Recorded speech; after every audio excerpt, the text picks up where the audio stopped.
The rhythm of Val life slowly resumed after Jonas's betrayal.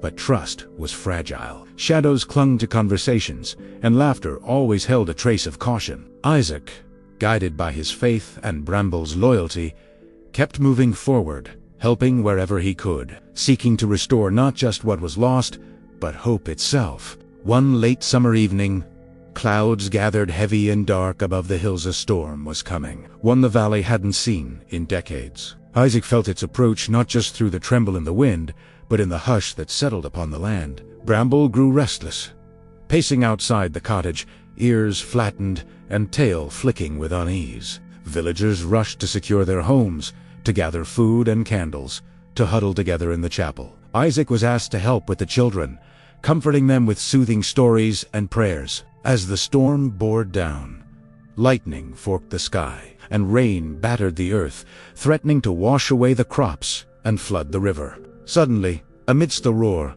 the oldest tree in the valley fell, blocking the only safe path to higher ground. Families trapped on the far side called for help, but the swirling, rising river made rescue seem impossible.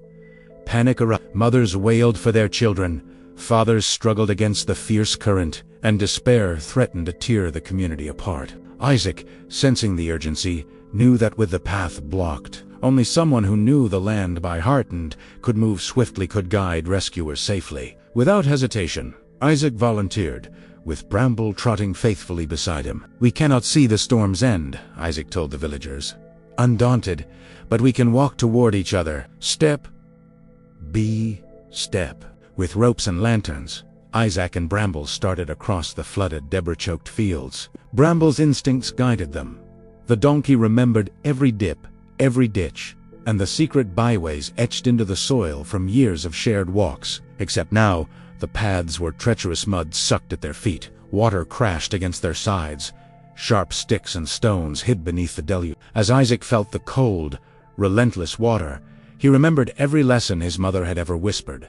"Never fear the darkness, for it is you who kindles the light." Bramble brayed encouragement, the sounds lost in thunder but vibrating through Isaac's heart. After hours of struggle, they reached the marooned families. Isaac called out, his voice shaky but strong, gathering children and weak elders and leading them in single file behind Bramble, who pushed forward with steady strength. Step by agonizing step, they waded through the worst of Isaac, counting each pace. Bramble's sturdy body blocking the wind, never faltering even as the river threatened to sweep them away. A final, desperate moment.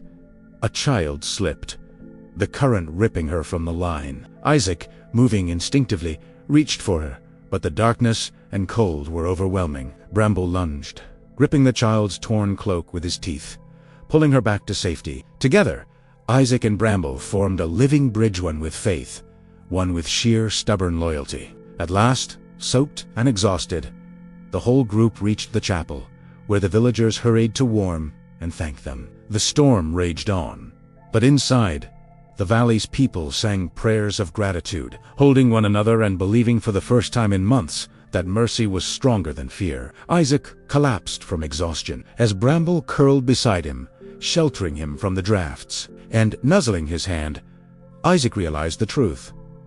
Love is not proven in easy times, but in terror and trial. Sacrifice isn't suffering, it is the gift we give to those who need us. That night, Isaac dreamed not of darkness, but of golden light, the valley whole and singing once more. When dawn arrived, the villagers honored Isaac and Bramble as heroes, weaving garlands and offering gifts. Isaac accepted their kindness humbly, reminding them that faith, loyalty, and courage belong to everyone, not just to those who walk in darkness. But the storm had changed the valley forever. Fields washed away would need to be replanted, homes rebuilt, and hearts forgiven again. Isaac promised to help, with Bramble by his side, trusting that their trials had made them stronger, and that, with each new day, the power of sacrifice would carry them into the future. Yet, unknown to all, a shadow still lingered on the edge of the fields, a remnant of loss and fear that would return soon for one final lesson, testing Isaac and Bramble as never before.